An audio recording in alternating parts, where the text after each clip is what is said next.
we're off. Hey guys, thanks for coming. Got a great show lined up for you today. If you'd like to support this channel, there's PayPal and Patreon links in the info box below. Like I said, great show lined up. We have the beautiful Betty Van Velsen. How's it going today, Betty? Yeah, I'm fine. I'm all right now. I had the terrible cold, but all cured now. Outstanding. 10th man?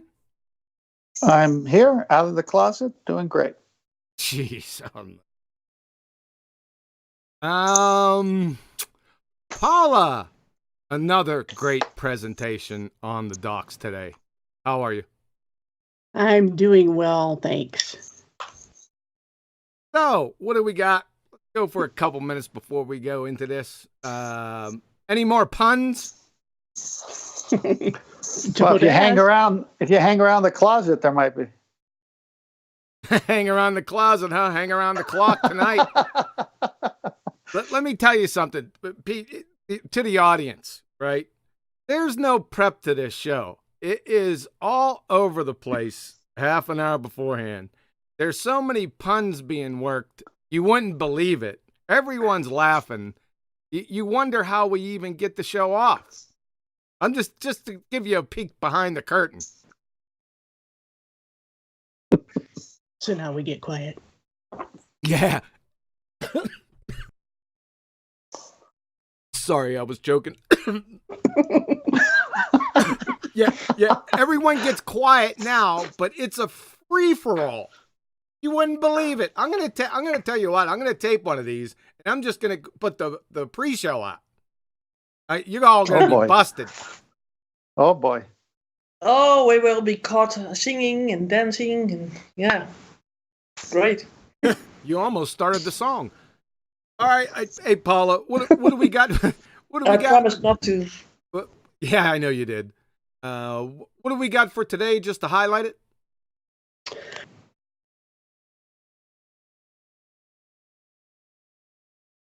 Hello? Yeah, sorry about that. Mute button, I thought I clicked and I guess it didn't go on. So we'll try it again. There we go. So, yeah, we're going to do translation and paraphrase, and then if we have time, we'll go on to Bible Canon today. Okay, so we're going to try and finish up lesson 2. Gonna try. I'll tell you what, let's just go ahead and finish up lesson 2. I won't stop it until lesson 2 is complete. How about that? All righty. Is that a deal? That's a deal. All right. Okay. Anytime you're ready, just let me know. Go ahead and share if you're not sharing. I can't tell. I'm sharing right now. Your presentation is up. It's good to go. All right.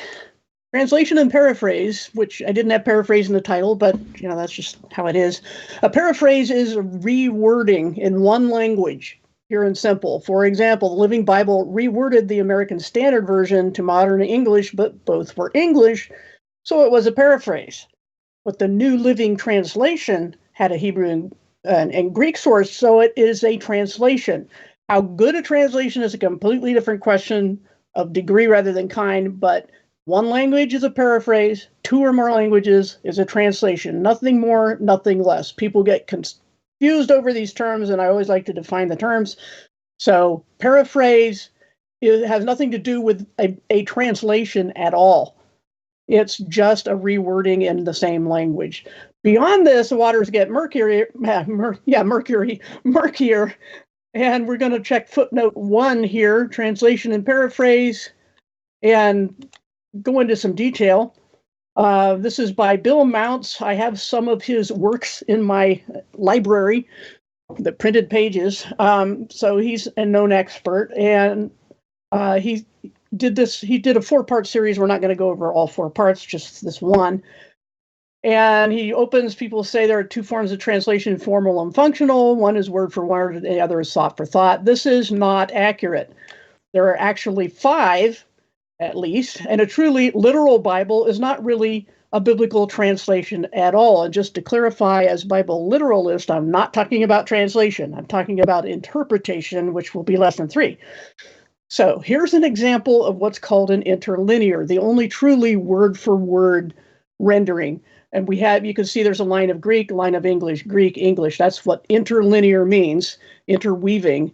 And if you read word for word, that is to say, if you just got out a Greek dictionary and an English dictionary and got the equivalent words, you would get a sentence that reads, righteousness but of God through faith of Jesus, of Christ, into all the believing, not for there is distinction. Which it does not make sense. That's why it's not a translation. Without being simplistic, he says, I've learned that translation is not translating words, it's translating meaning. That's what translation is, translating meaning. But another way, translation is the process by which we reproduce the meaning of the text. Translation does not replicate the form of the text. To explain this, he's going to talk about translation theory in general, take 4 posts to do so, and again, we're only going to go over this one. Most people say there are 2 basic approaches to translation, formal equivalence and functional or dynamic. Formal says that the purpose of translation is to adhere as closely as possible to the grammatical structures of the original language, altering the translation only when necessary to convey meaning. Word for word describes this approach. The functional or dynamic view uses the words along with other things like grammar and context to discover the original meaning, the authorial intent, and then conveys the same meaning in the target language. So we have a source or donor language and a target language. Translations don't fit neatly into one of these approaches or the other. They fit along a continuum with significant overlap. For example, the same translation can be formal in one verse and functional in the next, but most people think in terms of just those 2 extremes, and it must be one or the other, which, again, is not accurate. So he's looking briefly here at literal. He does not like the term, but he'll use it to make a point. If someone wants a literal translation in its proper sense, there's only one example, the interlinear that we just looked at, and that was Romans 3:22. It's not understandable. It's not a translation, but it is literal. So there's no such thing as a literal translation. It's an oxymoron. It's linguistic nonsense. Now, paraphrases, as I mentioned before, are sometimes confused with translations. People will say, if something is too modern, then it must be a paraphrase. That is not true at all. It's very ignorant. As is the case with the term literal, we need to use words that actually mean what we say they mean. Linguists use paraphrase for rewording for the purpose of simplification in the same language, not a different language. So, as we mentioned earlier, the Living Bible is a true paraphrase since it simplifies the English American Standard Version, ASV. But viewing a translation from Hebrew and Greek as a paraphrase is an incorrect use of the term as well. So you can't call a paraphrase a translation, you can't call a translation a paraphrase, just because it's thought for thought. Better terms than paraphrase for this category of translations might be, he offers some alternatives here. However, he says, I don't believe these should be called Bibles because at any point it's hard to tell what's the Bible and what's the author's attempt to make the message of the Bible relevant to his or her own culture. And this is why you get a knee-jerk reaction from some people saying as soon as you deviate from word to word, you have gone off the rails and you're changing the Bible, and neither extreme is true. You've got to go someplace between, and that scares some people. And this category says R.J.B. Phillips, The New Testament Modern English. His mom, he says, became a Christian reading this book. Eugene Peterson's The Message, and Kenneth Taylor's Original Living Bible. I have read all 3 of those.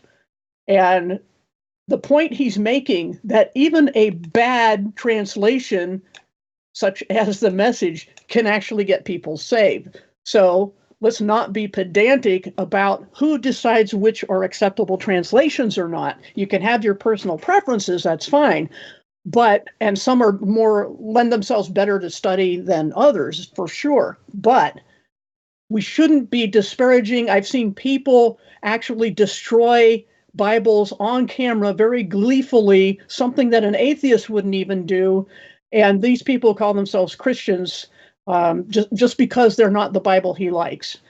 So now The Message, I'll tell you from what I've read, it has its moments, but it also blatantly puts New Age terminology, for example, in the Lord's Prayer, where Jesus says, may your will be done on earth as it is in heaven, and The Message terms it as above, so below, which is rank heresy. So just to beware, yes, there are bad translations, but we shouldn't throw them out because we never know how God is going to use something.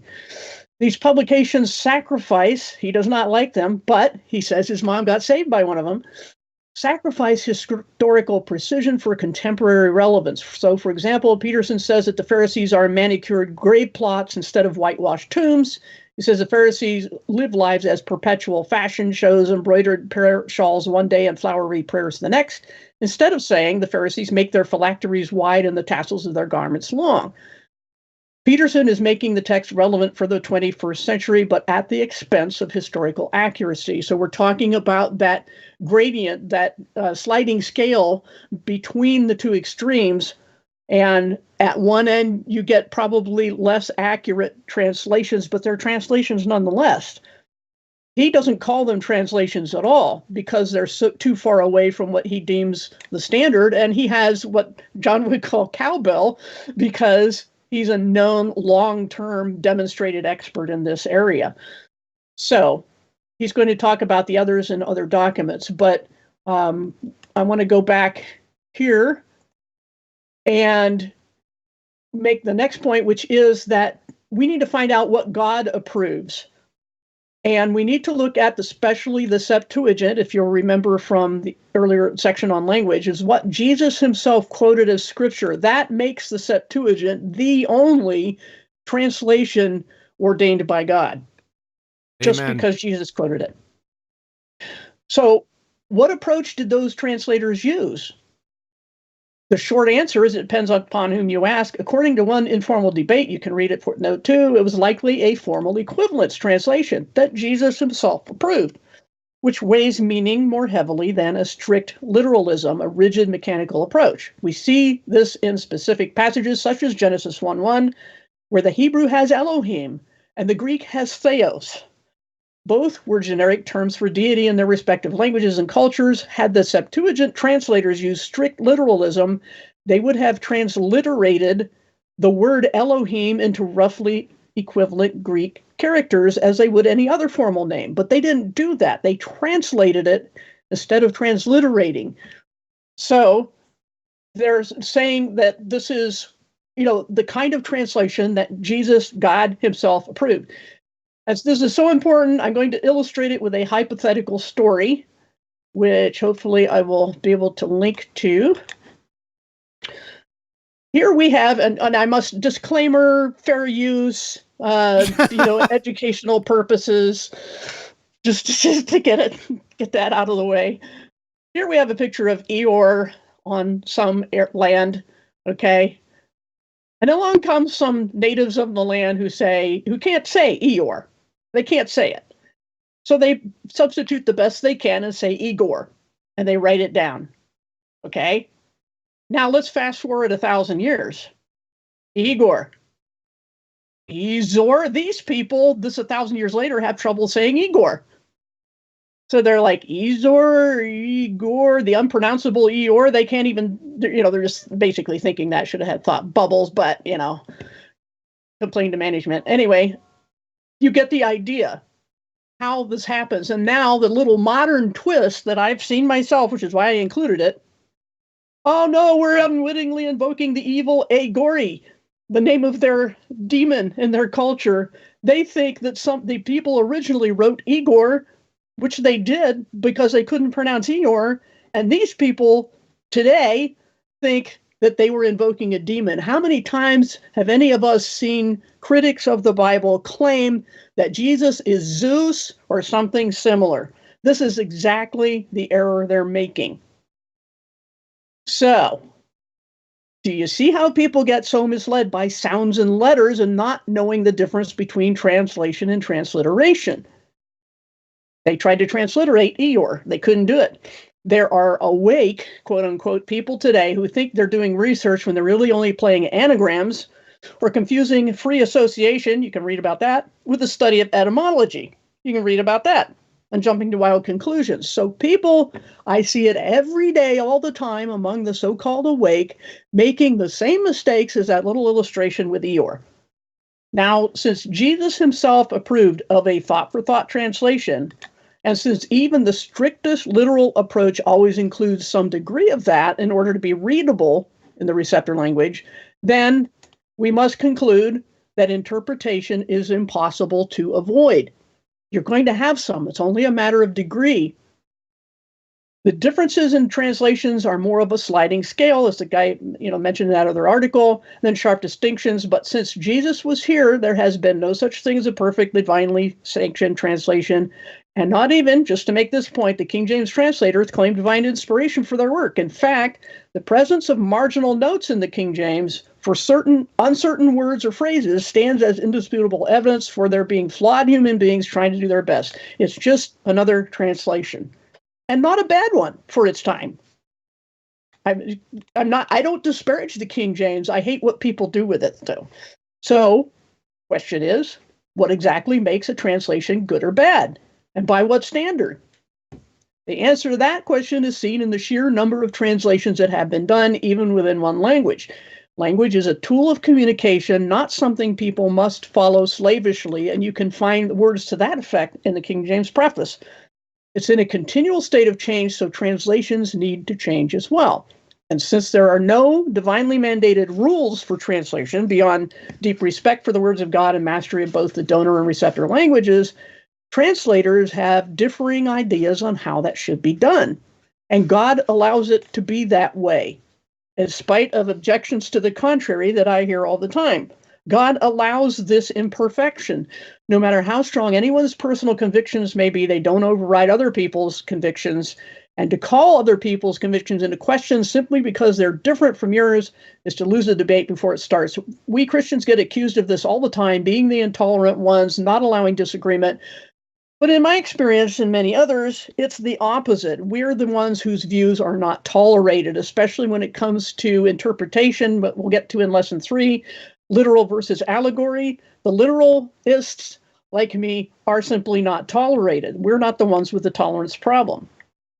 If translators are competent in both language, and if they respect the text more than their preferences, the only remaining factor is to decide where the balance is between accuracy and readability. It's as much art as science at that point.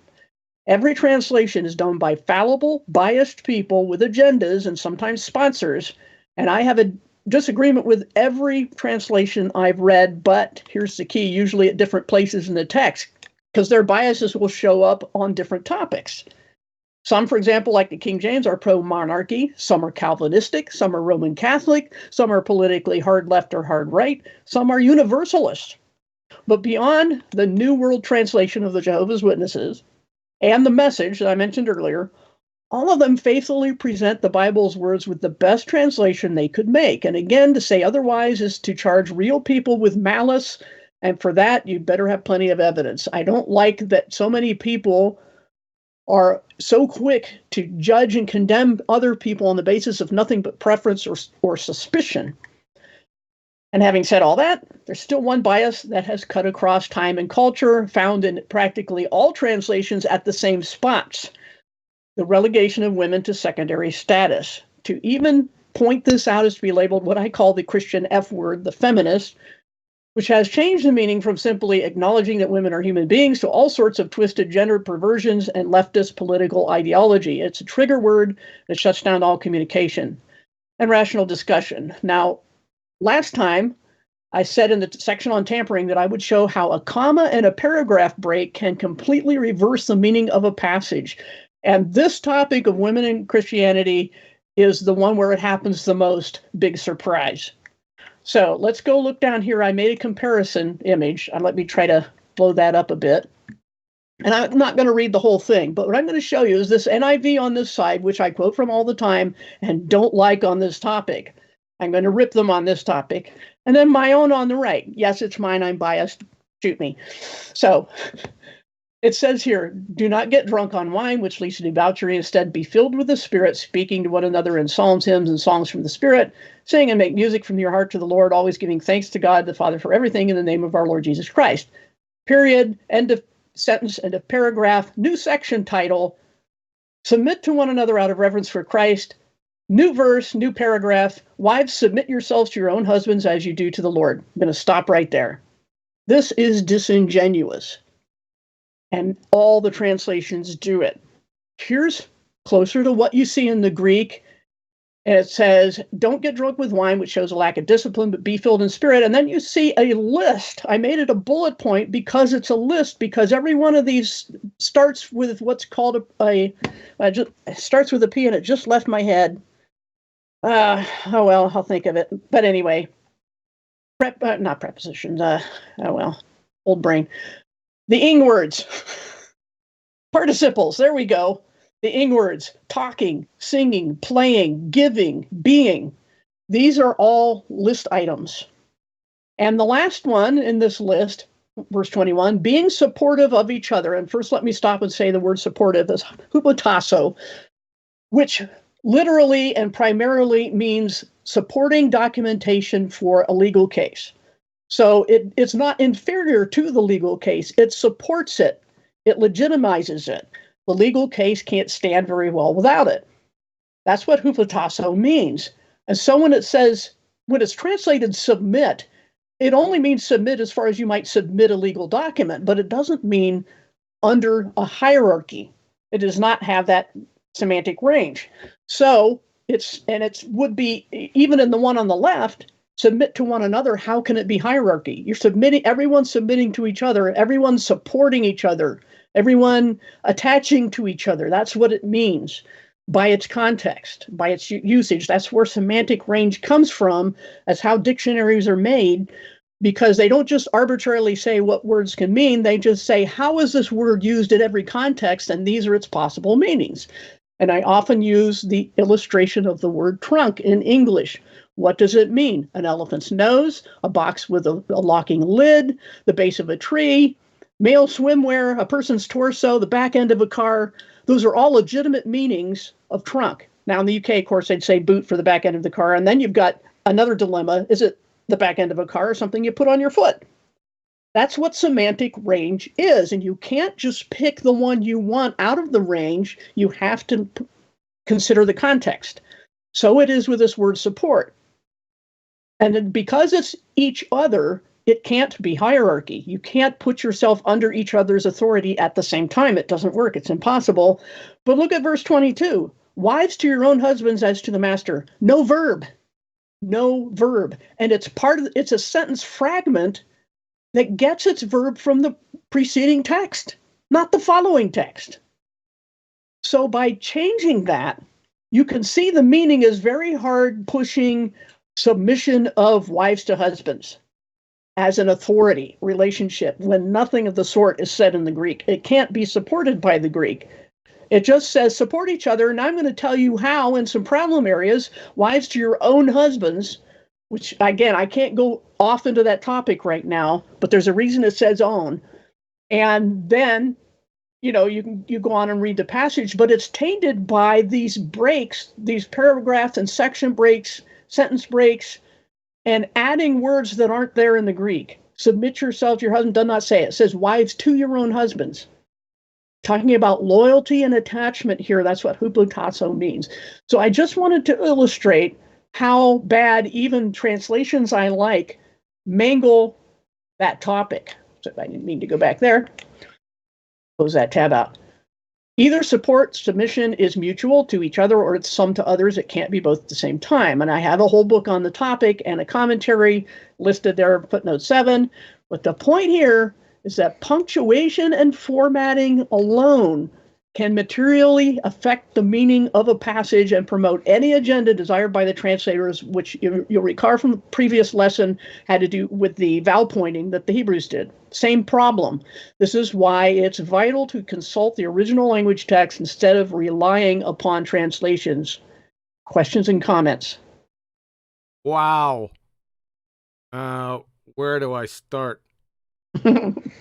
I may need to reconsider my position on paraphrases, because I'm most definitely on the extreme contempt side. So when you were talking about extremists against it, you could see my smiling face. I'm waving over there. So thanks a lot for that, Paula. I needed that. No problem. I especially loved when you isolated translation and transliteration. Can you just briefly summarize the difference between those two again? Yes. Translation is when you have a meaning or a word such as, the word theos in Greek for God. Okay, if I translate it, I say God. If I transliterate it, I will say theos in English, Theos. When there are no English letters in Greek, it's, tau, eta, or theta. It is actually theta. Omicron, sigma. That's what I would do. I would take those letters and port them into English equivalents if I were transliterating. If I translate, I'm going to say theos in Greek, God in English. That's the difference. Thanks. It's pretty illuminating. I think a lot of people don't understand the difference between those two. I didn't in the beginning. I had to study that and say, oh, okay, that makes perfect sense, right? Especially between languages like you were talking about. Because it just wouldn't make any sense. Right. Yeah. Thank you very much. Yep. That's all I have for now. Anybody else? Well, speaking different language myself, that one part with the Greek and the interlinear, that just hits home. But if you don't speak another language, it's hard to understand because it seems backwards. Like when I'm speaking Armenian, if someone says, "What'd you just say?" I said, "Well, let me translate it literally." And when I translate it literally, it has no connection and it doesn't make any sense in English. Right, exactly. And so when people argue about problems with translations, they really need to be specific, because there's too much assumption going on, being too sloppy with the terms. And that's why people talk past each other, because they're not being very specific, and you really need to on especially something like the Bible. Anybody else? And Eddie, you got any? Yeah. Also, I speak in a different language. As my mother language, Dutch, of course.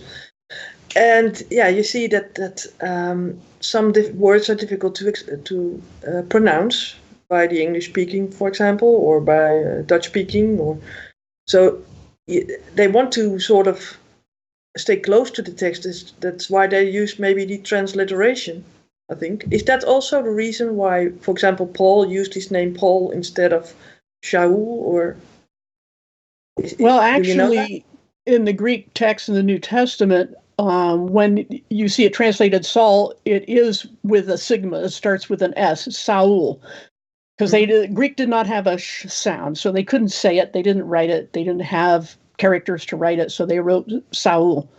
And then when it becomes Paul, it's actually a different letter in Greek. It uses pi. It should be pronounced P, but it's a different character altogether.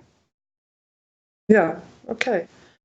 Yeah. So it's interesting because I think that transliteration can be useful in some points, in some ideas, because then you know that the sounds are sort of preserved, maybe, or is that right? Wrong assumption of mine.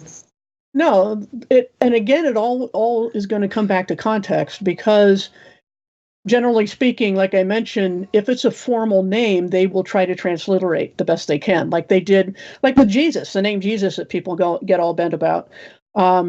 Whether it was Yeshua or some variant or not, the Greeks did not have the sh sound, so they wrote what in the English letters is IESOUS, or and the ending changes depending on part of speech, but that's where we get the name Jesus from. It would be more like Jesus in the Greek, more like the Spanish pronunciation, which is Jesus or something, or Jesus, I think. And in time, when English writers would start, it's either a word or a sentence with the capital I, it would take the form of what we recognize as a J. That was the letter I to them just because it started the sentence. In time, that form became, to have its own sound, and it became the J sound. So knowing the timing of when something was written, I mean, there's nothing wrong with pronouncing it Jesus because that's how English is right now. There's nothing wrong with pronouncing it that way any more than it was wrong for the Greek writers in the New Testament to write Jesus instead of Yeshua. Yeah. So when they didn't know a word in their language, would they then more likely transliterate the wording then, you think? If they couldn't figure out what it meant. Yeah, so that it had to be in context, maybe. Right. Yeah, okay. And that was no different for Old Testament translators than New. I mean, it's how language works, and this is the way it's always been done. There's nothing really terribly different about translation today than it was 2,000 years ago. Yeah. And again, you made a good point again for why there are so many feminists against the Bible, right? And I think that you straightened that out a little bit with what you just told about that whole bullet points. That it's more like a summation, or how do you say that? Like list. bullet points, right? Yeah, bullet points in a list, because it's just how the grammar is there. It's using all those participles, which are sentence fragments. They start sentence fragments, and they all point back to the mutual submission that it says, even in any translation, will say submit to each other. So that governs the whole list. Yeah, and I have a question in the chat from the Adam Meakin. Mm-hmm. And he said at Quantum Eraser, if the incorrect translation is not malice, in quotation marks, what is the supposition for the incorrect inference for women? Just grammatical error, or is it led by political or other motivations? I don't know who wants to answer that, but that's his question. Do you think it's political, or? I'll leave it for Paula. She's the expert in this area. I'm not sure what passage he's thinking of with the word malice, but the issue of motive. I'm sorry? I don't think he was actually saying there was a passage with malice. He's saying if the translators got if they got that thing on the women situation wrong, and it's not malice. What is it then? Okay. I'm not exactly sure what he's asking then, but motivation is always a dangerous ground, because we're assuming that if someone disagrees, that they have a bad motive or there's something wrong with them. I did a rant on that called Because. It's a little short video that it just exasperates me to no end when people try to say that someone could only disagree with me because something's wrong with them. Something, they've made a mistake, or they're evil, or they have bad motives, or they're politically inclined, or whatever it is.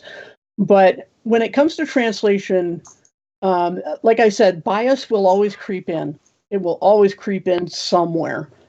And these issues of women in the Bible are the most universally mistranslated ones, because there's a universal bias that cuts across culture and time and ideology. And this is itself predicted in Genesis 3, the enmity. I believe that's a large part of it. But the point is that this has to be demonstrated in each instance. And that's what my book is about, which I had listed in the footnotes and the commentary. So anybody who wants to chase that down and see the detailed reasons in each and every instance of women in the Bible, there you go. Can you give that link in the chat, maybe, so that we can put it in the side chat? Yeah, let me try. Usually copy link location. Let me put that in the chat there. There's the book and the commentary. Paula, when you get a chance, I'd like to Sure, go ahead. Say something. All right, so what's the scripture? It just escapes my mind right now, where male or female, there's no difference in Christ. Galatians 3:28. Thank you. And we are one body, right? We make up the one body of Christ, male and female. Yes. So it isn't just one isolated scripture. It's the whole New Testament, for example.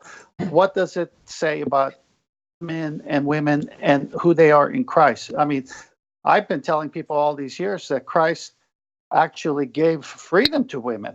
that they did not once have based on the culture. He raised their value. And so you wouldn't just isolate one scripture that may have been like with bias, but you'd have to look at all the references to how God looks at the body of Christ, which is the church, and the church is people made up of male and females, and says there is no difference. Right. That's why the book that I linked is called You Are All One, Debunking Hierarchy in Christianity. It isn't just a male-female question. It's also the clergy-laity question, because anything to do with hierarchy. And the book just marches through the entire Bible, looking at each instance, looking at God's habits, the precedents that he set for how he deals with people in general, and choosing the young over the old, the weak over the strong. This is what God does, and this is consistently done. And so I can go through every major instance where people want to say there's something, the Bible is misogynistic or that. I think that's a false charge, and it's the Bible I'm defending when I do that, because the main reason I got into language study in the Bible is this very topic, because it didn't seem compatible with the God who is love, and everybody's, Galatians 3:28, you're all one, and submit to each other, and then all of a sudden do a 180 and say, well, though some of you have to submit to others. That cannot be true, and it bugged me so bad. I just spent, I don't know, a good decade studying that one topic. So. I got something. I thought as much. Anything else, Betty? I didn't want to interrupt you. Go ahead. But I have a thought on this also. Okay. Yeah, I thought as much, Paula. It's very out there, to be honest. And I understand you too. I mean, I think it's a big stumbling block for most women, especially now the more modern women that are becoming more into the feminist side, which is, I think, a dangerous situation, because we need to not do that. We don't need not to exaggerate. I think that we all have our specific roles in life, and we can't be men, right? As women, I think men should be men and women should be women, but that doesn't mean that we are weaker in some places. We might be weaker in some places, but be stronger in others. I mean, I don't see men bringing kids to life and like birthing kids and stuff. So here we go. And I've seen some men undergo with a certain device some of the pains that labor pains that women go through, and they couldn't take it, and they now have more respect for women. So and then I understand where you're coming from. And that's fine, but the problem is that people mix up permission and ability. And I think people should be judged on their abilities and not restricted in their permissions because of their flesh, whether it's their gender or skin color or whatever it is. And I don't think the Bible promotes that sort of thing, flesh-based anything. Because even in the Old Testament. Sorry, go on. In the Old Testament, when the prophet Samuel went to the home of Jesse to choose the next king of Israel to replace Saul, he looked at the first son and thought to himself, it says right there in the scripture that this has got to be the guy. And God says, no, I don't judge people the way people do. They look on the outside. I look on the inside. I look on the heart. And God hasn't changed. He still looks on the inside. He does not look at the flesh in determining who can serve him. Now, he may look at the flesh in terms of what society, like, for example, whether a person could testify in court. If only men could testify, then a man would need to do certain things just because that's the way society was, and God doesn't instantly overthrow that. But the point is that God doesn't judge people by their flesh, and neither should we. Yeah, still, but I think there are specific roles for women and men. I think that if you take, for example, a firefighter, right? I would rather be rescued by a male firefighter than by a women firefighter. I mean, I know that the man would be strong enough to carry me. Well, to be fair, I've seen some 98-pound weakling men who couldn't carry a cat up. Yeah, Nathan. Nathan. But the point is, we're getting way off topic. That's interpretation. But the point is that the meanings can be changed by disingenuous translations. And that's, we're getting way off topic here, way ahead of ourselves. But the point is that it's also regarding Adam's question, as far as I could understand it, is that assigning motive is very, very dangerous ground. And we have to be really careful with that. True. Shout out to Nathan. Hey! Before we go on, I have a thought on this. Betty, anything else? Sorry. Yeah, I want to shout out to Super Chat, if I can. Go ahead. So one of Colin Dresser, and he says, all praise to be the Most High. All praise be to the Most High. And then a face with the hearts, and Paula represents power. And Xiao Young Cat said, more free to read books by Paula can be found at booksfeather.net.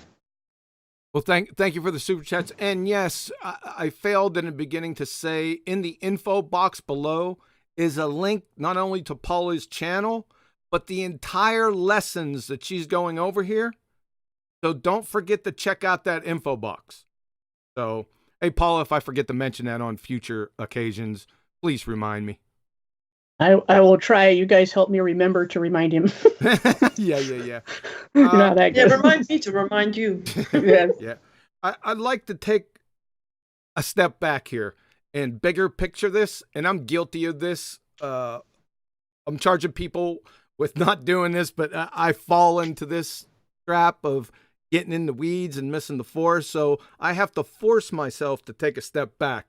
And this is one of these topics. There's a reason why we're spending so much time here. And I think it's very important. The women, I'm not concentrating on the women verses. That's just a microcosm of a bigger issue.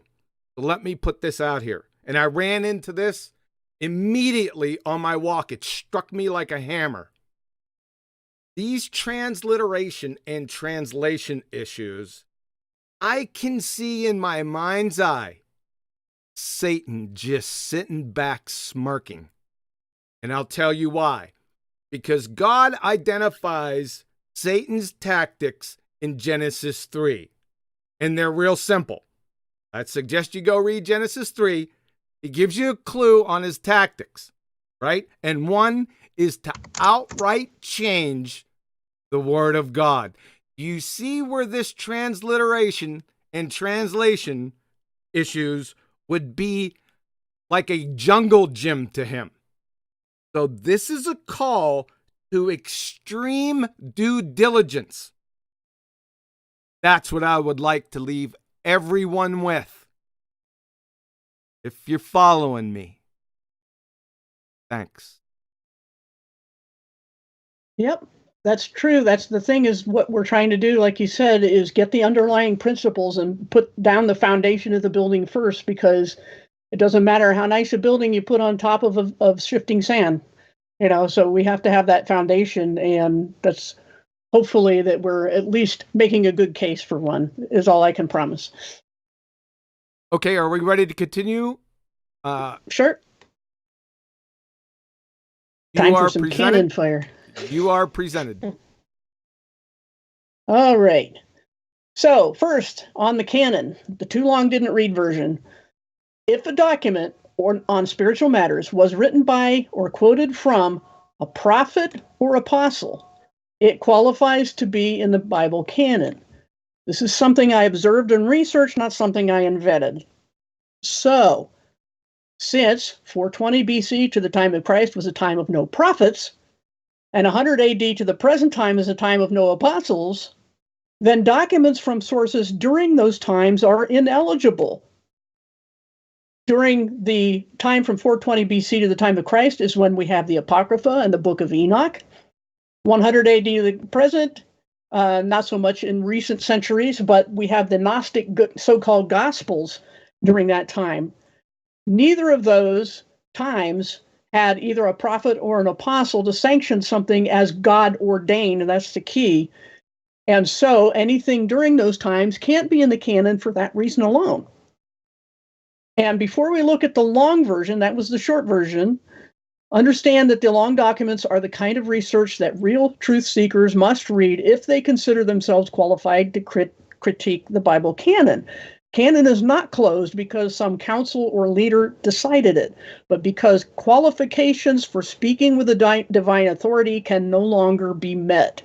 And that's the point. If we stop the video right now, stop the presentation, that's what I would like to get across. Now, these documents are book length. Just to warn you, we're not going to go through the whole thing, but I'm going to mainly go over the first and third. I might look briefly at the second, but Tecton Apologetics is a good site. Let me blow this up a bit. And there's someone named Frank Zindler who is being refuted here on his questions or claims against the Bible canon, which are very common. And that's why I'm bringing this up, because a lot of people can relate to this. And he says here that Zindler tells us we have 3 problems if we want to believe the Bible. Number 1, how can one know which books are inspired and should be part of the scriptural canon? Number 2, how can know which one, if any, of the existing contradictory manuscripts of a given book represents the true wording? And 3, assuming that one has the correct manuscript of a given book, how can one know what the particular Greek, Hebrew, or Aramaic words mean?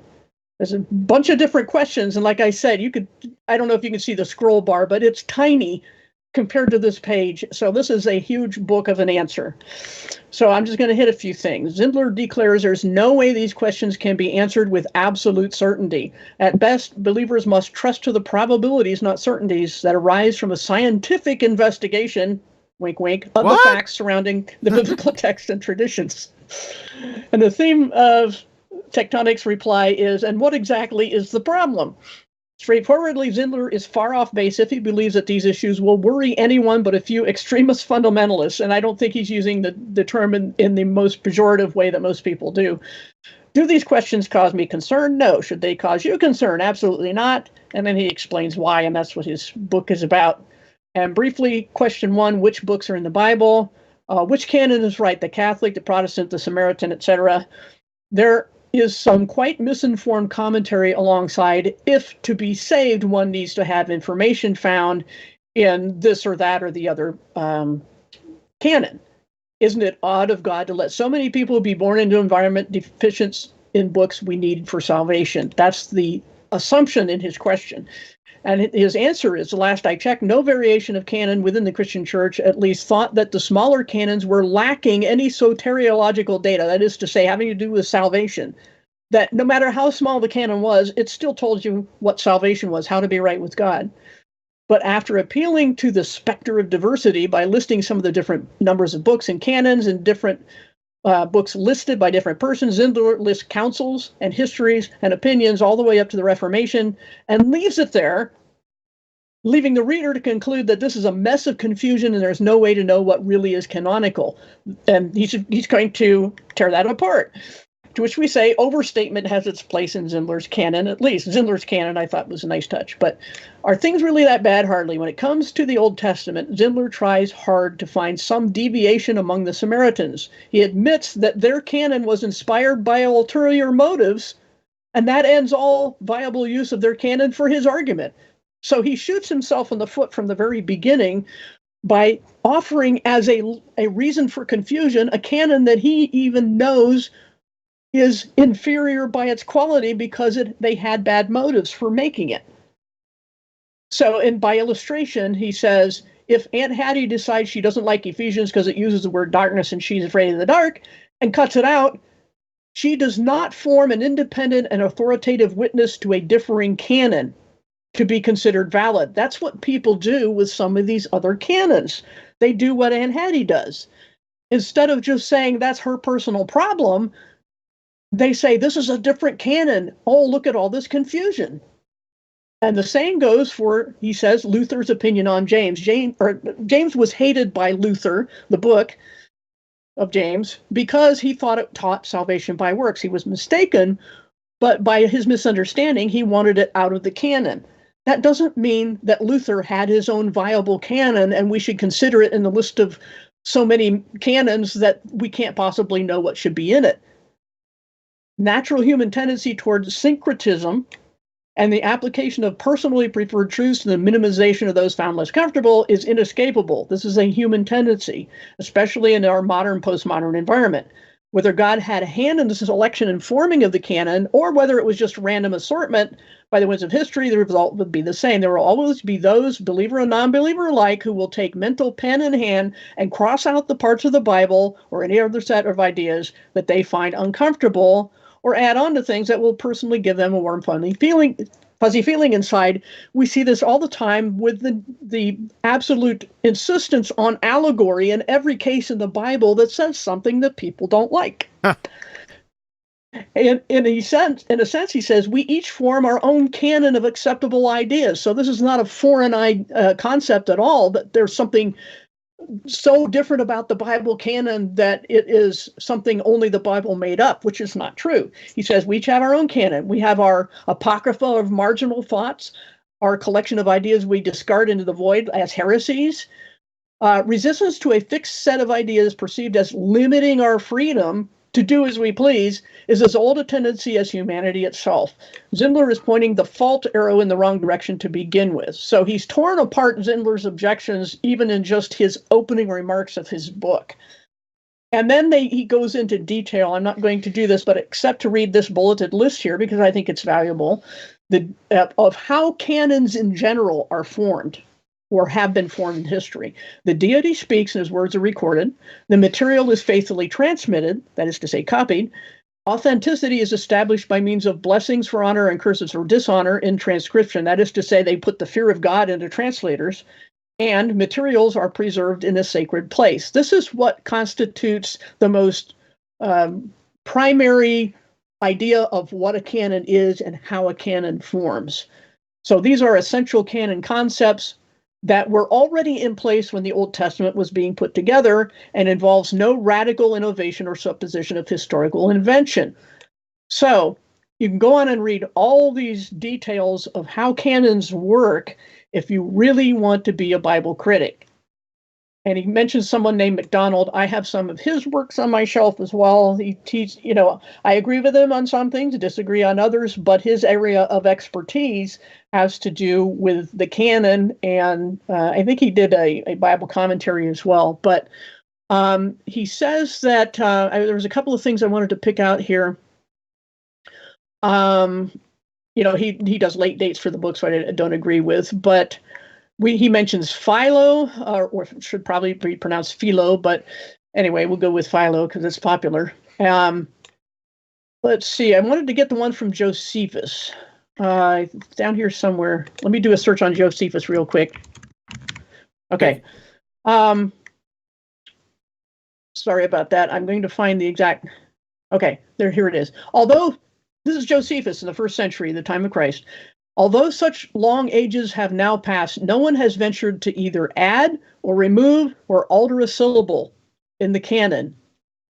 And Josephus' Roman readers would have been able to check out such an extraordinary claim. So he was not writing in a vacuum. He was not writing in a corner.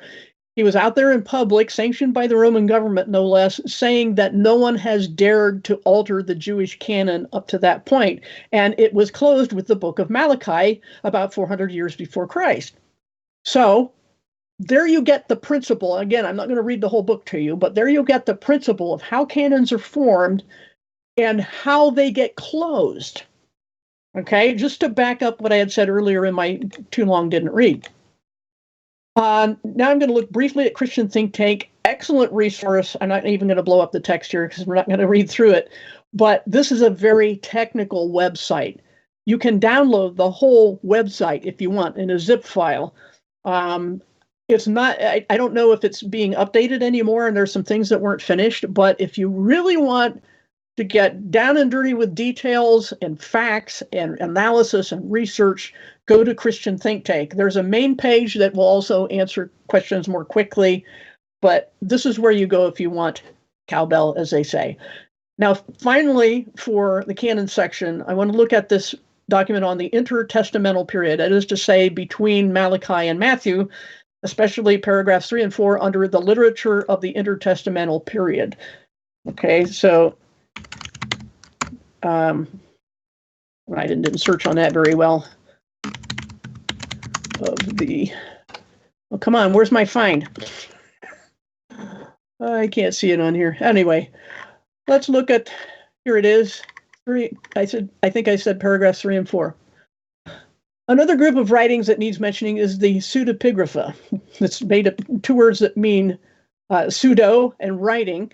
So they don't know who wrote these. That's why they're called the pseudepigrapha. Writings were basically a large collection of Jewish writings not included in the Old Testament canon, dating from 200 BC to 200 AD. A 400-year period. Some of the writings contain legendary histories, etc., contains about 60 writings by anonymous authors. The books were never regarded by ancient Jewish rabbis as being the equivalent of scripture, that is to say, canonical. So just to make that point, the pseudepigrapha were never considered part of the canon. And I think they have more right to say what was in their we call the Old Testament canon than anybody coming later has.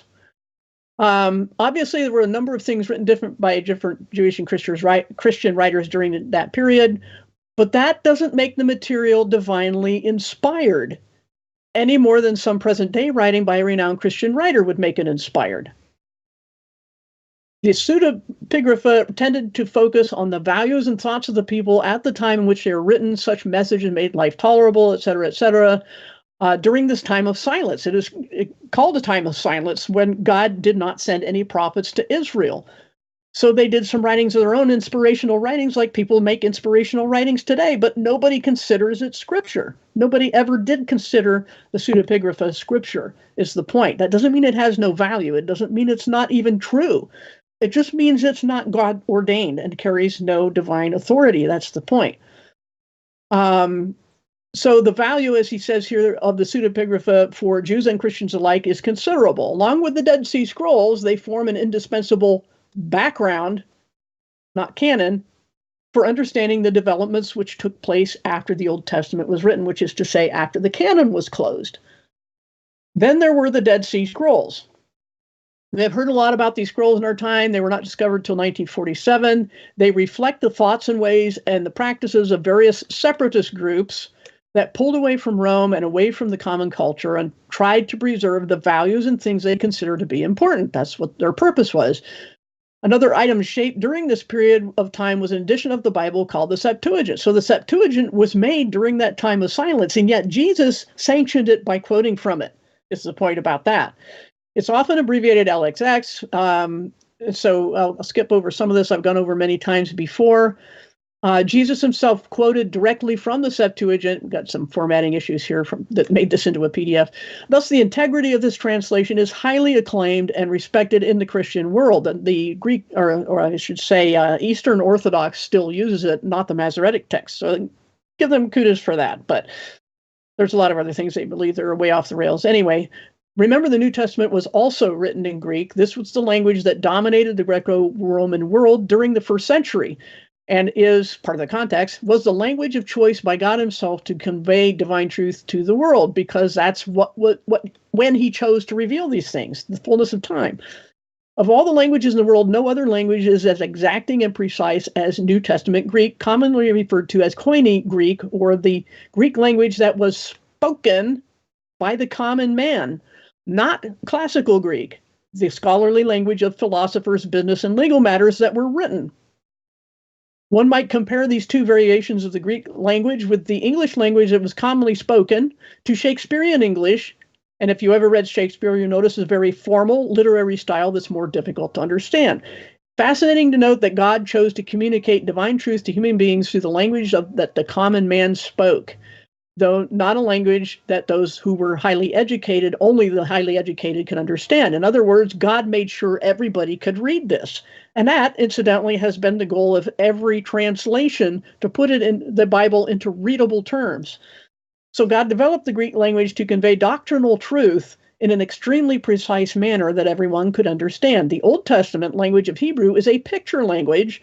Every word is basically a picture. Thus, it is an exceptional language for telling stories and describing historical events, as opposed to a highly doctrinal composition like the New Testament. You see the difference?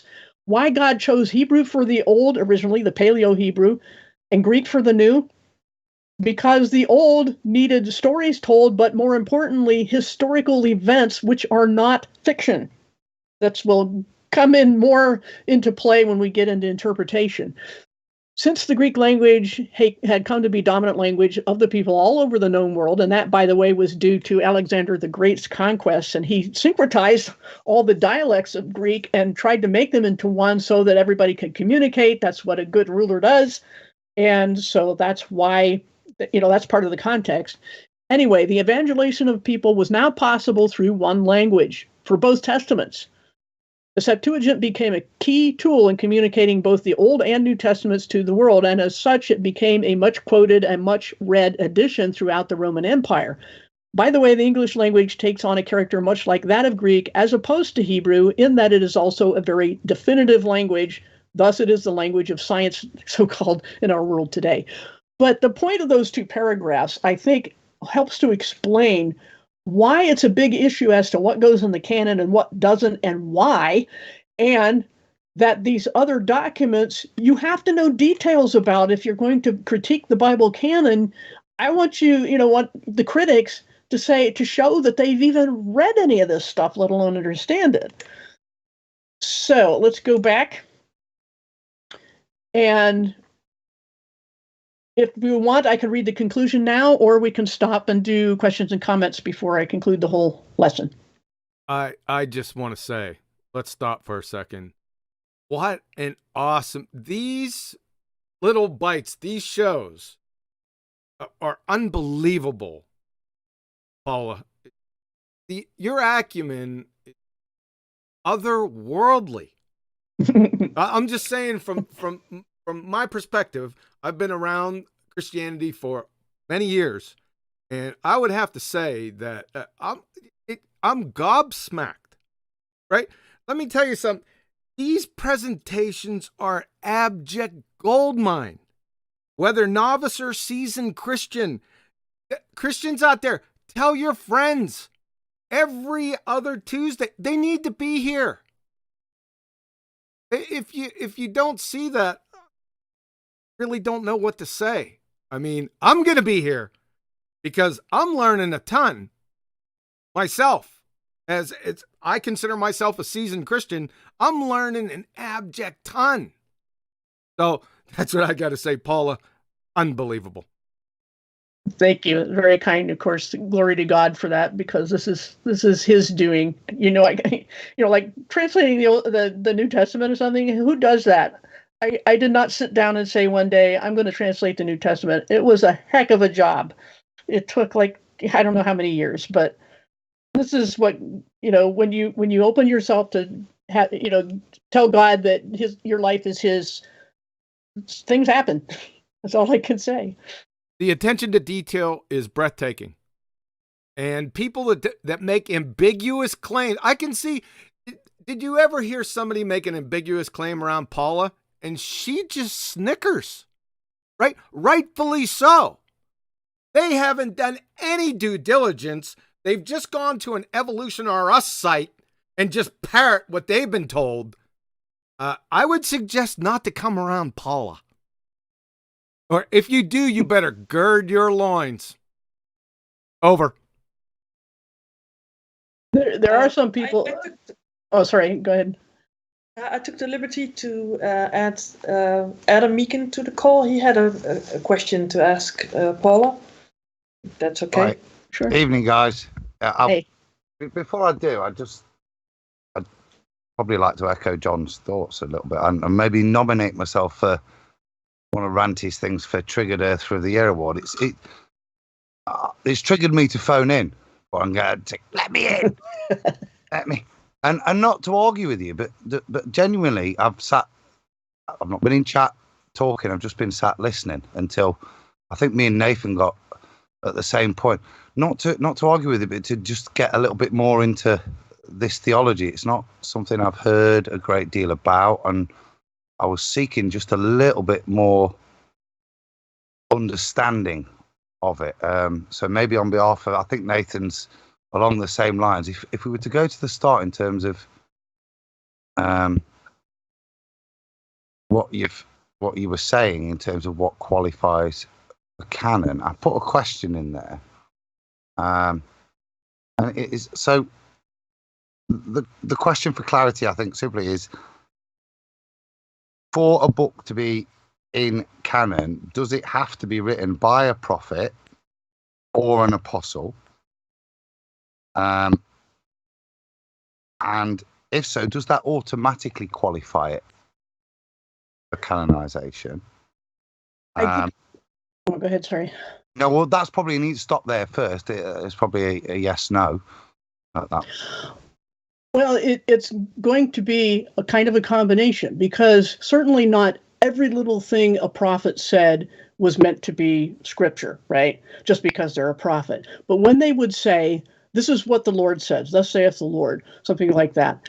And they were, especially an Old Testament prophet, they had to prove that they were speaking for God by a miracle or, miracles or predictions, short-term ones that would come true 100% of the time. They could never be wrong. And if they were to be put to death. So they took this very seriously.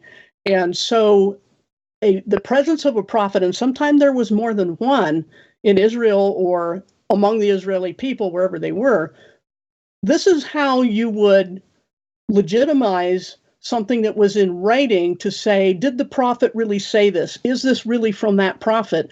Because the source of the words is much more important than the who actually wrote them down. In other words, if you made a speech or something and I wrote it down for you, it wouldn't be my speech. It would be your speech. I just wrote it down. So regardless of who actually pens the words, the important thing is that those words could be checked by the prophet or by some, their proteges. There's a lot of these prophets would train someone else, like Elijah training Elisha, and passing down the Holy Spirit that way, and it gets complicated. But the point is... Now I'm getting confused, because that's sounding a bit circular. Because is the validation of propheting of the prophet confirmation of the scripture he leaves, or is he left named as a prophet and then always a prophet until disproven? I'm a bit confused there. Well, every prophet, even like I mentioned Elijah and Elisha also had to prove that he was given the Holy Spirit and had the right to speak for God. He had to prove it too. I've always assumed prophets are defined of the time. And I'm not questioning that in terms of validating a prophet. Assume that for me. What the point was more how man then determines whether or not it's canon. Is it if you are an apostle or a prophet that's not been disproven, and we'll assume all that's good, does that pre-qualify you, automatically qualify you for your text to be in there? Or maybe I should put the second part in, or does it mean that's it's only those texts that are then put in a pot as the selected text that will then be ordained as canon? I'm not sure the difference between the two things you said. I'm not sure. For example, you say apostle. So there is in texts stuff that is there, such as the Gospel of Judas. Okay, so he was, whatever right or wrong, Jesus chose him. Whether we like him or we don't, Jesus chose him for a purpose. So his story is there, but it's not in canon. Now, to try, for me, from my reasoning, I don't understand that there wouldn't be, as you said, written by him or recording of his words that relate to that, his story, his view of Christ, his role in it all. That isn't there. And you can find it in some of the scrolls, etc., in other texts, which, do date to similar times. They're not necessarily ascribed as false stories. They're part of the narrative. And that's what I'm saying. So that, to me, would seem that it's a selection from all of the books. I would suggest, for example, that James probably wrote a hell of a lot more than just a little bit that he has in the New Testament. I think there must be a lot more, and there is a lot more scripture of James's that is ascribed to him directly and isn't there. I'll leave it at that. So is it a selection from a pool of the text that's then decided that the counter? I think, first of all, that we have to prove these documents were written by who they say they're written by. That's a big deal. That's a big problem. I've gone over that in some of my videos that I go over Gnosticism and the claims of such as Gospel of Thomas or Barnabas and things like that. Judas, of course, is probably not the best example because he was a betrayer. But the problem is that most of these so-called Gnostic Gospels, which are not included, are written after the time that any of those people were alive. So we have no proof that they ever wrote those letters. So, and likewise for a lot of other things, like, for example, to get a little more, I think what you're getting at, the second and third letters of John in the New Testament. He has the Gospel of John, and then he has 1st, 2nd, and 3rd John. Nobody questions 1st John, but there are questions about 2nd and 3rd because they're very personal letters. For some reason, they were included in the canon. But the problem is that John was alive until at least like 97 AD. So he was around to say whether something was a word from God or whether God wanted him to copy this letter and send it to whoever. And we don't always have that explanatory writing preserved. We just have what was preserved because in those 2 letters, he even says, I had a lot more to say, but I want to come and tell you in person instead. So just because some things are, we know, we can fairly reasonably assume that he had much more to say. And it doesn't mean he wrote it down, is the problem. So there's a couple of underlying problems with the question that, A, can we prove that those are authentic letters by the people they're named after? Or B, do we assume that everything that they said to people had to be written down, but what was written down was included because of who said it. Okay, let me ask another question then. Let's think of a more prolific writer, Paul, Saul, his writings. I would suggest he's probably got a shed load more out there. If we were to find those, would they then automatically become canon? Because they're the writings of him and he predominates in there. So should we just add any of his text if it's found and validated to be his? Yeah. Should it become canon? Well, again, the principles are that first you would have to prove beyond a reasonable doubt that Paul actually wrote those things. And at this Let's assume they do. Let's assume they do. Okay, then people would have to go over it and say, does this seem authentic as far as, is he talking about spiritual things, for example? Is it a letter to a congregation? Or is it personal business? Certainly nobody would think that if Paul wrote a letter to his cousin saying, hey, I left my shoes at your house, can you bring them? That this would suddenly be in the canon. Now, let's say it was a letter to James, and there was then found a corresponding letter to James, from James to Paul, all tucks up nice, and it's them two discussing their differences of theology. Should those 2 texts become? It's all proven. It's all proven beyond any doubt between any denomination. Wow, this is the most amazing discovery, a letter of discussion of theology between James, Jesus' brother, and Paul. Should those discussions become canon? We already have things like that in the Bible. We have arguments. Another new ones. I'm being Well, because it's an argument. That wouldn't be the reason. Again, people are going to have to look very carefully at the document. Like you say, okay, suppose they've got past that point where they've determined that these are authentic. They're written by Paul, and they're on a spiritual issue. I would think that, yes, they would probably be included. Now, I can't speak for, all of Christendom on that. I don't pretend to speak for anybody but me. But underlying this whole discussion that we're having right now is an overemphasis on the hypothetical. Okay? a lot of times people will elevate a hypothetical situation, such as when they say, well, what about people who never heard the gospel or something like that? You know, and that's not the best example, but the hypothetical people will argue about forever. But what we have, the topic at hand is, why is the canon the way it is? Right. So maybe I could make it less hypothetical then. And again, respect point. These are questions I don't have answers to. These aren't arguments I have for you. These are just listening to you, things that have brain farted as they're coming out as I'm listening to the things that I've not heard before, and I've got questions with regards to what you said. So part of the stuff, when I joined and I've been listening, you went into talking about how old biblical stuff is outruled, something I've not looked at before. And again, my one of the validations was, you said if apostles or Jesus quoted from the places, and the thing that sticks in my head is Book of Enoch, and that's certainly quoted by John, Matthew. Well, let me correct you. They don't quote a book of Enoch. Well, they make similar references to that are very, very similar to those passages that are in the Book of Enoch. Probably more specifically, it's not direct translations, a bit like you get Jesus making specific quotes.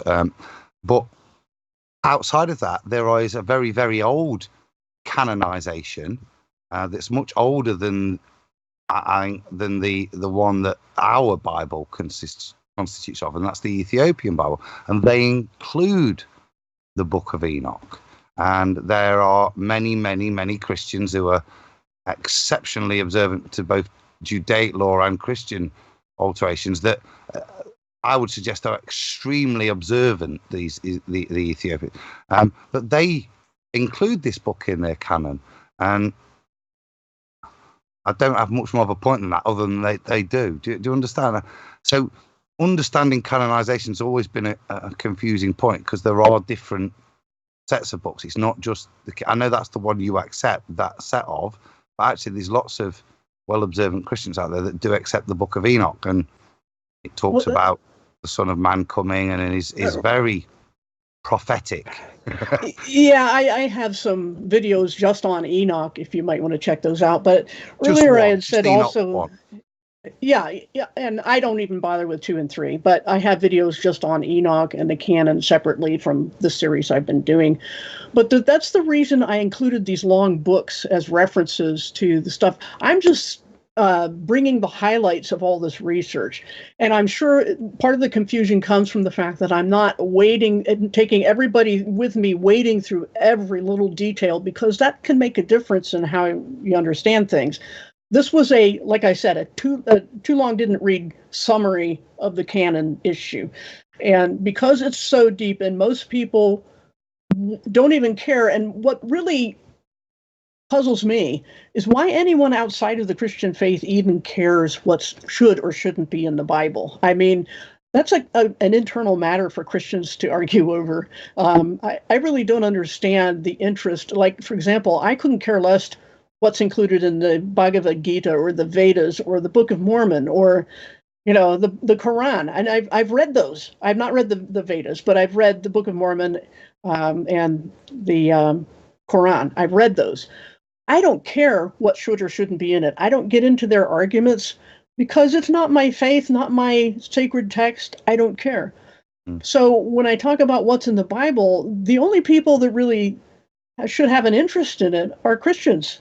That's a really interesting point, Bolly, because I wouldn't be ringing up on a Muslim Flat Earth channel to discuss whether or not there should be additional or less certain parts of it. And I don't consider myself a Christian in the way you guys would define it. But I am triggered enough to.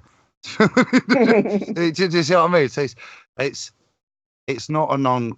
That's the concept of God I was given. That's what I you know what I mean. And the Bible, whether you define yourself as you guys would as Christians, and you would all probably come to a similar definition, and I might sit out of that, I still don't see anything other than Christ as the way for me. Sounds like Christian to me. Yeah, maybe a little bit. Yeah, A little bit. So you're a little bit pregnant. Yeah, well, that could well be the only possibility, man. And well, we're all pregnant with we're all carrying Christ, aren't we? And that's for me is the important thing. How we perceive it. I don't think on the day of judgment, as long as your heart is pure, it really matters which definition you have, as long as you've followed, and this is the important stuff for me, followed his teachings of how to treat and behave, whilst here. That's what I know he wants me to do. Well, as for the rest of it, it's good fun, and I don't think I'll ever find out, but I enjoy learning from learned people, and that's kind of why Well, there's no question about your sincerity, Adam. Your questions are great, and I'm sure glad that you're asking them to Paula. Thanks. And I'm asking for a reason, Paula. You decry yourself, mate, but you are exceptionally knowledgeable, and it's your opinion I valued. Well, thank you. And that's all I ever offer. People a lot of times will say, "Oh, you think you're an expert." No, I never call myself that. Because it's such a huge, I've spent my life studying it, and I still think I'm scratching the surface. The Bible is that deep, and the faith is that deep. And the point of what I'm trying to do here is just to present evidence, research, so people can make up their own mind. Now, the Bible itself does make very exclusive claims about what it means to be a Christian. It says that, Jesus in John 14:6 says, "I am the way, the truth, the life. No one comes to the Father except through me." And he makes exclusive claims otherwise about that, that he would die and rise again, and that only by faith in him can anyone be saved. So that's what the Bible defines as a Christian. But the point is that as a Christian, I think Christians in general should be more concerned about what's in the Bible than non-Christians are, and that's not what I typically see. And it's very disturbing to me, and that's one of the reasons I wanted to do this, is because Christians aren't up to speed. They're not showing as much interest in their own sacred text as unbelievers are, which just baffles me. So, if nothing else, just to show where I'm coming from, and that Christians, even Bible literalists, are as much right to be at the table as anyone else and give our opinions and stand by our convictions, because there's nothing that says any one certain conviction is superior to another. That's what convictions are. They're personal opinions that we feel very strongly about, and we're allowed to have them, and we're allowed to say we have them.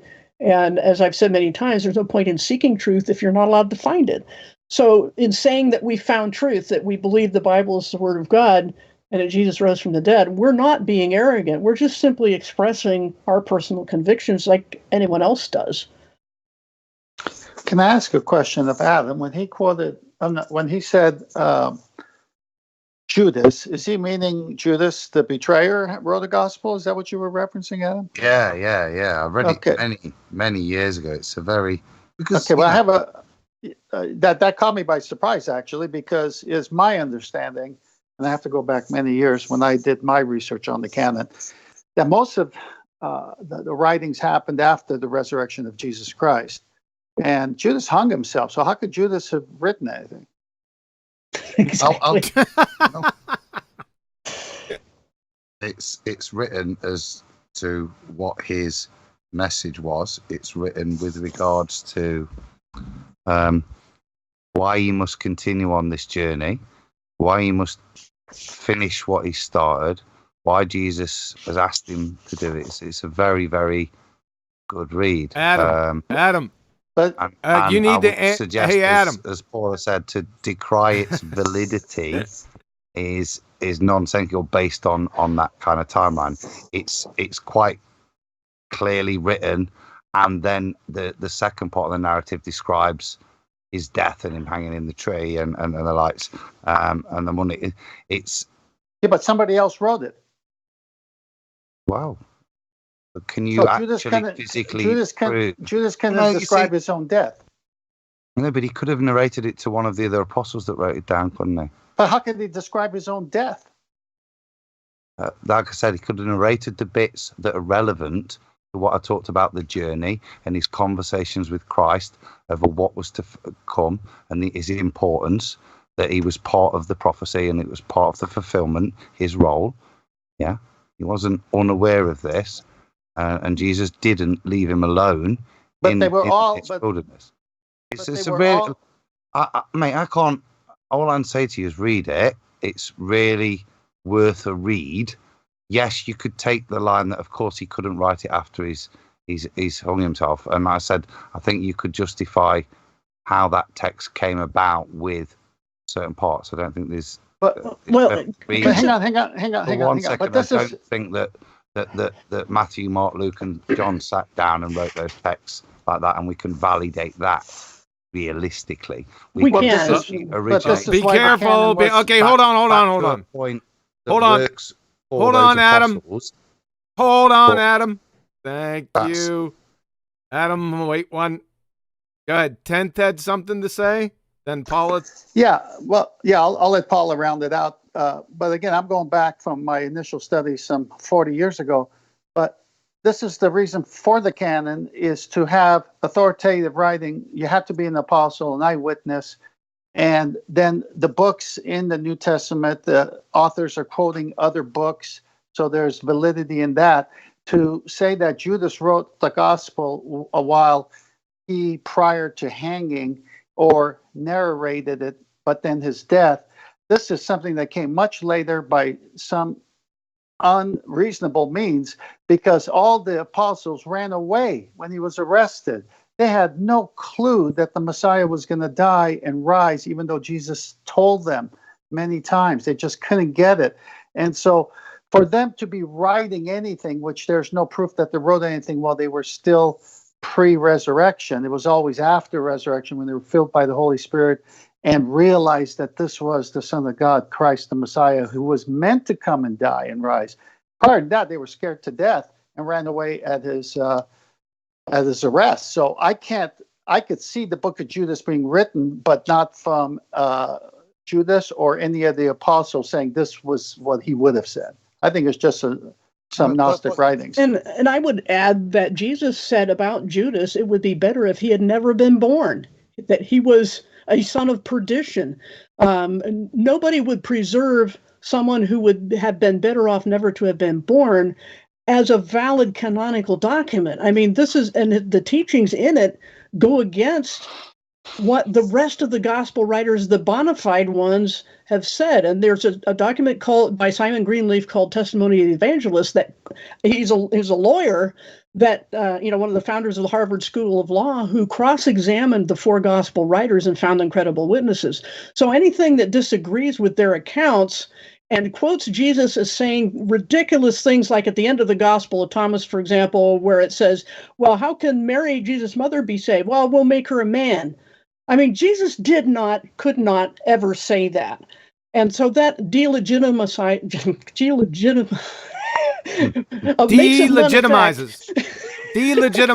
quicklier. Anyway, it negates the thing. It is absolutely against the Bible and not legitimate, is what I'm saying. So Book of Judas, I mean, Judas would have been better off dead, never been born, and was never held in high regard by anybody, from the time he killed himself. I mean, if somebody wrote something good about him and made up teachings of Jesus, or made him into a good guy in some respect, the way people try to make Adam's fall into sin, the Adam of the Genesis fall into sin, a good thing, and turn the knowledge of the tree of the knowledge of good and evil, and make Satan the good guy, that's straight up Gnosticism. It's not Christianity at all. I don't remember it making him a god, and I'm not here to defend that particular text. My point wasn't that. My point was there is that book there, and I've defended its authorship. Maybe it could have been made up by somebody totally 1800 years ago, or so, or maybe it was something that handed down and revered as it was saved and revered by people of much many years ago. So I'm not here to defend that, but I have read it and I found it very interesting spiritually. It didn't conflict with anything, didn't conflict with any of my understandings. And as far as I'm aware, Judas was an integral part.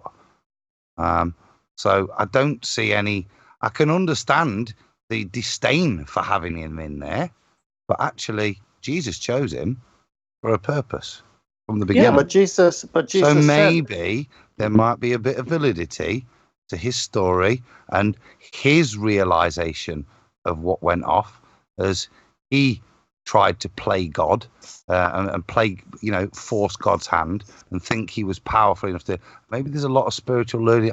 I certainly took some from that book, and whether it's canonized or not, it's still part of the biblical narrative. And No. when you read a book like that isn't canonized, I don't disregard from reading it, because when you read anything truly and honestly, the Spirit tells you if it's nonsense, whether it's there for you or not. And I was perfectly happy reading with that. It didn't conflict with anything, and I don't have an issue with reading it. And like I said, it wasn't about that. It was just simply that was just a concept, just something that popped in my head to come up with as a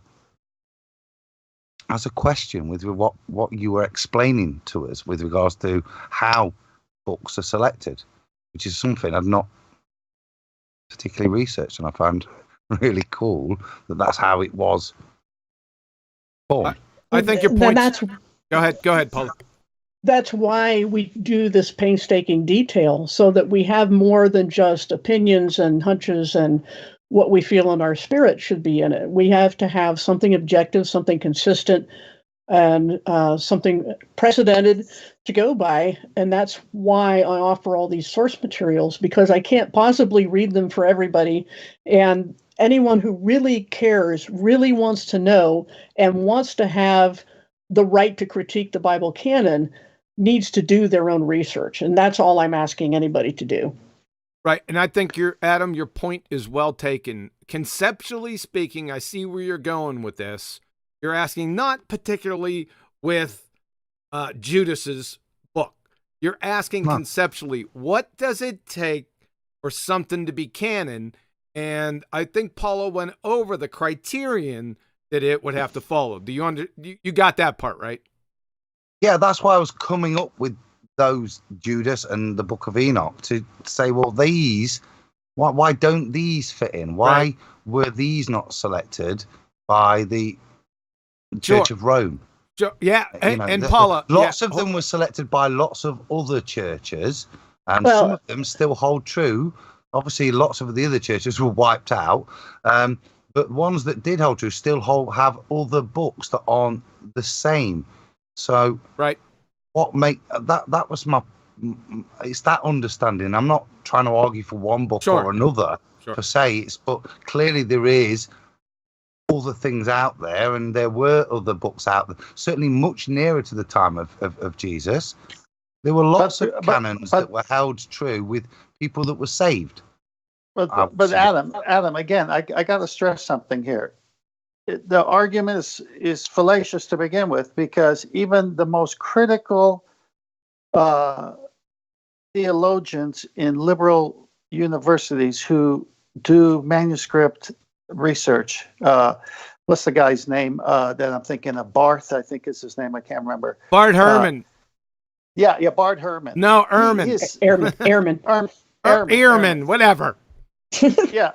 He's within an earshot. He heard me. All right. So that guy, he discounts 7 of the books of Paul. He says only 7 I accept. And he says, and nothing could have been written until this many years after Christ's resurrection. Well, then this is a critical witness dating the New Testament manuscripts. So it is impossible for Judas to have written anything because he hung himself. So that means that book was written and called the Gospel of Judas by some other source. And since the Bible clearly says that he should have never been born because he was the devil, in the sense, in this the scenario when Christ came, and he had to be killed on our behalf. And Judas was the one that was willing to play the part because he went after Satan rather than God. So Judas never wrote a book, but there's a book ascribed to him. Well, it was written afterwards. How much afterwards and by who? I don't know. But there's no way a Christian is going to put that in the canon. Yeah, the point's taken, 10th. I think, like I said, like I prefaced this before, I think Adam's question was more conceptually. I know he brought up specific examples here, but I think his question had credence to it, right? Conceptually. What does it take for something to be canon? Basically is what he's asking. We can get into the specific details probably in the after show, but do you understand conceptually what he was going for? Yes, the canon has that list of eyewitnesses. And I think there's 5 or 7 total bullet points of what allows you to make it into a canon based at the time. That had to be reputable because it had to be within that generation and an eyewitness. And so the whole point is when you put that together, those were the rules they followed. Something written 300 years later would not, of course, qualify. Yeah. Now, can we allow? I want to allow Paula to go ahead and conclude the presentation. We can continue on with the discussion probably afterwards. But I think that's eminently wise. I've got so many millions of questions. I could go on for hours. Sorry, Paul. No. You don't have to apologize. Not at all. I thought it was a good discussion up to this point. It just would be here for days. That's okay. I'd like to do that, but I can't. So, Paula, would you like to conclude the presentation? And then we can have some final thoughts from the board members. All right. As Mark Twain is alleged to have said, though for, of course, anti-theistic reasons, it ain't those parts of the Bible I can't understand that bother me, it's the parts I do understand. Objections to the content of the Bible stem largely from an a priori rejection of its teachings, not from a lack of evidence or standards. For whatever reasons, God has chosen to put his words into the hands of us jars of clay despite our imperfections. So there's always going to be sloppiness, like we were just bringing up about the canon. Those are guidelines. Those are what I see. And I am, offering these other resources to get more details for anybody who's interested. But as stated in the introduction of this lesson 2, there's no point in debating the meaning of a text before determining what words are in it. If nothing else, I hope to have presented a case for the Bible as we know it being intact, trustworthy, and settled. From this point on, only and after you reach that point, then you can talk about what it means. And every dispute over interpretation must first agree on content, or else you could play any wild card you want, such as Gnostic works, and invoke them to override the teachings you don't like, or add something you think should be there. So whether I'm right or wrong about this is up to each person to decide, but no one can say I didn't at least do research and analysis to reach my conclusions, and that's all I ask of anybody who disagrees with me, is just do similar research. And if you reach a different opinion, don't tell me there's something wrong with me. I don't say that to other people, and I'm not saying Adam is or anything like that. I'm just saying in general, the problem is, whether Christians or non-Christians alike, that people are not doing due diligence to actually research the topic and find out for themselves what their opinion is on anything to do with the Bible. But if Christians can't agree on the content, then there's no point in discussing what it means. And that's really how I would conclude lesson 2. Outstanding presentation, Paula. Like I said before, I'm gobsmacked. We haven't heard from Betty in a while. I'd like to get the final thoughts after this final conclusion, and then we'll go around around the group. Betty? Do I have to bring my final conclusion? No, I don't think you have to do your final conclusion now. No. Yeah, well, the thing it was also with me with the Bible was the question which books were in there and not, and why it would stop all of a sudden. Why would God not continue to get more people as prophets into that same Bible? And of course, this sort of says it. But yeah, I think still there are people that are doing due diligence and are doing the work of God and are prophets. But I think there are now too many people that are maybe qualifying to do that, and it has been growing and it has been continuated in other people. But I think that what we have is enough to get us started on our own quest and our own personal relationship to God, and do our work with God and walk His walk. And therefore, I think that the whole canon should not be per se being enlarged with new or other scriptures in it.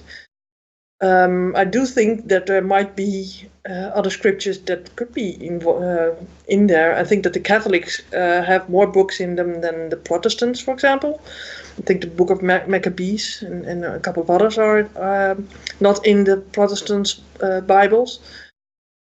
But there is also maybe the Book of Enoch and Jasher and Jubilee, and I think that Paul has instructions on those too. It might not be that they are totally correct or complete or something like that, but I think that still we could investigate into these scriptures and see if they match up with what the Bible already says, and if it doesn't, then you can exclude it.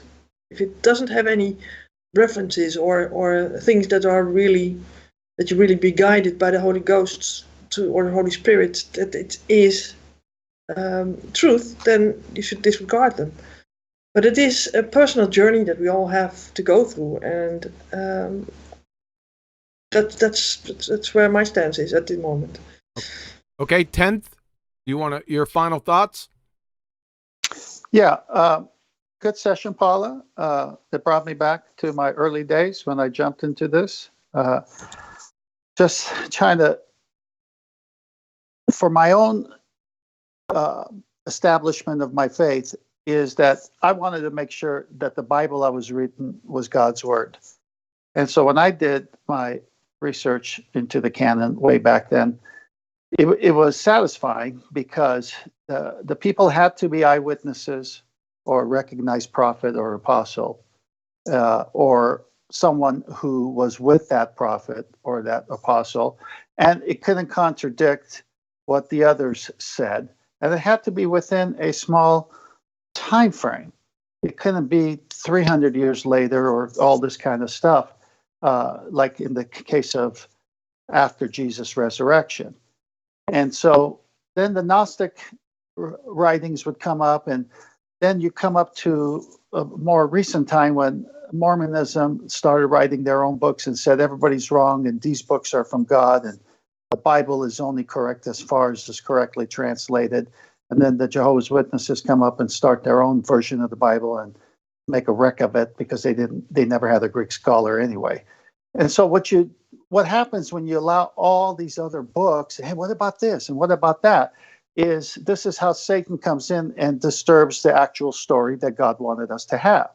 So to Adam's question, I had the same question. Are there other books that should be in the Bible that aren't in the Bible? And if they are, why not? I had that question. And so what I know is that God is working in a fallen world with fallen men and redeeming us. And what we have as the Bible and the criteria of the canon is so that the fallenness of our nature and these other books that could come in from a satanic influence cannot corrupt God's words. That's why they had these strict guidelines.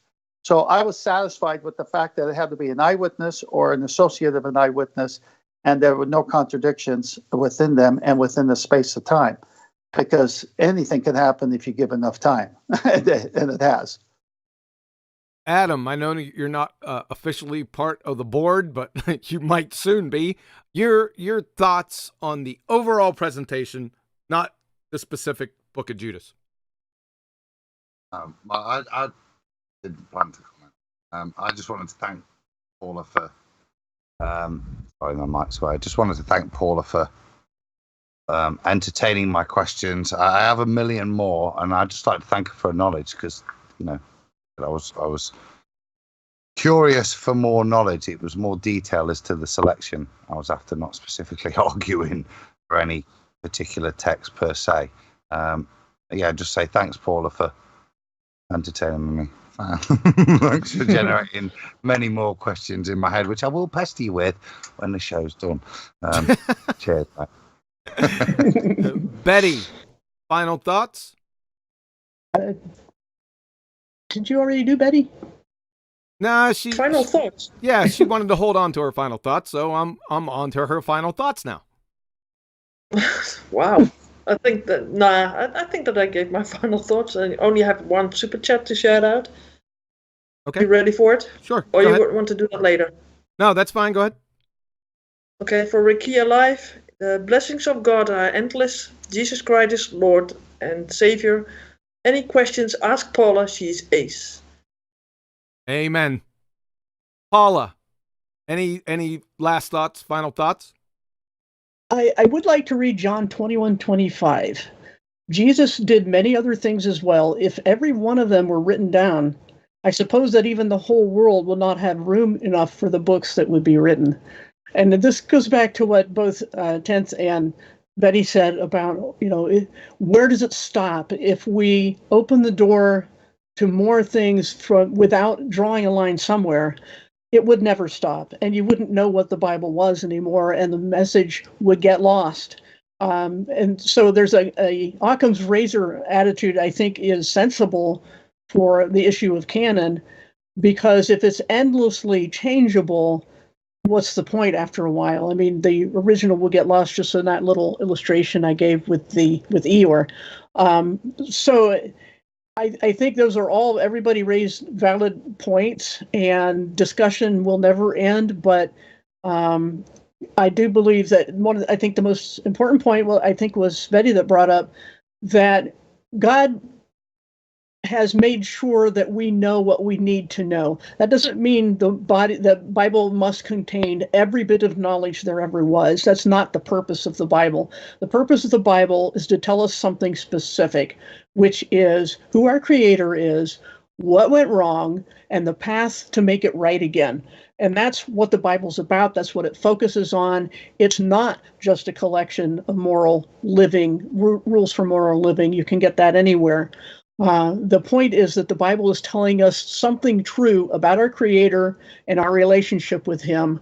And we need to focus on that point, that's what the purpose of the whole collection, the whole canon is. It's just, it has a specific purpose. And if we branch off into, say, why isn't the Bible a science book? Or why isn't it telling us everything about moral living? And it tells us enough. It tells us the central point of our existence. And if we just remember that, I think it will help us to focus on what the Bible is, what our faith is as Christians. And I want to also thank everybody for very kind comments and anybody who showed up to listen. Amen, Paula. Just like I said before, what an awesome presentation. What an awesome series. And I'm not being biased at all. I know it's on my channel, but like I said, as somebody that considers himself seasoned, I'm learning a metric ton, so I know people in the audience are learning. And again, tell your friends they need to show up here ASAP every other Tuesday. I would like to add just a couple things toward the end here. The intertestament period, or what are called the silent years, there's no such animal. These years were detailed in advance in chapters 11 and 12 of the book of Daniel. So just keep your ear to the grindstone with that. Check out the books of Daniel, chapter 11 and 12. The entire book is just amazing, but for that specific period in time, they're detailed in advance. The next subject I wanted to bring up, and I haven't talked to Paula about this, but I'm going to ask her to do a little section on the Council of Nicaea, because that's been butchered over the years. I've never heard anyone give a detailed account of it, but I'm going to ask her to do it, maybe not for the next time, but somewhere along the line of this series. So you got that coming, Paula. How you like that? Oh, goody. Yeah, I figured you'd love that. So I'm going to go ahead and round out. Anything else? Well, I chance. just better not have to dial in via the chat and beg for an invite for that one. I would. I knew you would. All right. All right. Anyone else? Anyone have anything last thoughts? Nope. Outstanding. So, take no prisoners. No quarter will be asked. None shall be given. And remember, I'll be back.